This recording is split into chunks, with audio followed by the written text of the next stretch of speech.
Сезоната на урагани во 2024 донесе уште една моќна бура на американскиот југоисток, принудувајќи милиони луѓе да избегаат од ураганот Милтон. Гласот на Америка разговараше со Анг Мјату пред бурата да дојде до копно.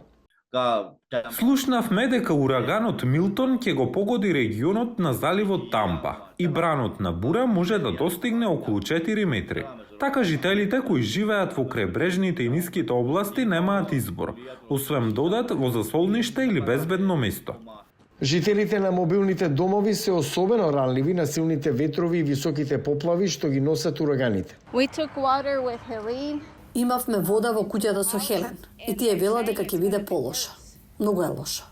Ќе има поплави. Тоа се случи со последното невреме и невремето пред тоа и очекуваме уште повисоки води. Секој треба да го земе своето возило и да оди на безбедно. Ова место ќе биде уништено. Ако тоа се случи, американците кои имале оштетување на нивните домови или автомобили може да добијат помош од Федералната агенција за управување со воредни состојби за да платат за поправки. Агенцијата ги координира напорите за одговор со сите нивоа на власт, како и со приватниот сектор.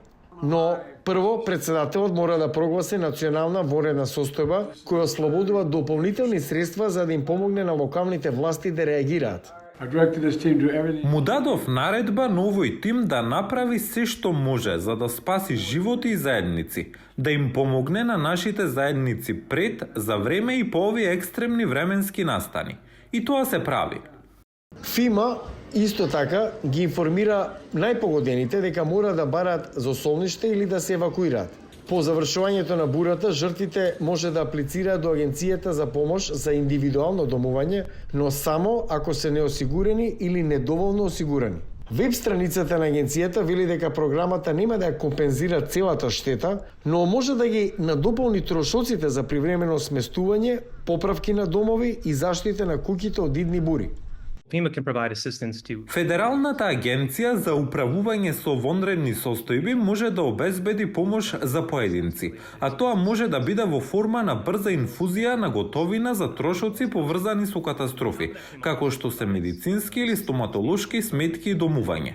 Изгора на тоа, агенцијата им помага на државните и локалните власти да ја обноват својата јавна инфраструктура.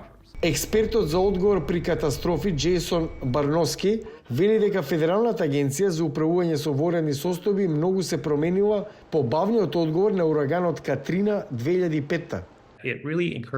Тоа ја охрабри агенцијата да размислува за подготвеноста, да не биде толку импулсивна, туку да им помогне на заедниците да се подготват пред нешто да се случи.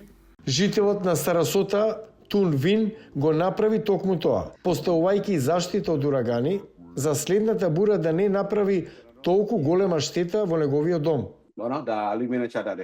Ако дрвјата или остатоците ја погодат вратата, стаклената врата ќе биде заштитена. Имам инсталирано рулетни и на западната врата. Современската прогноза за поголемо невреме низ сад поради промената на климата, експертите велат дека потребата од Федералната агенција за управување со воредни состојби се очекува само да се зголеми.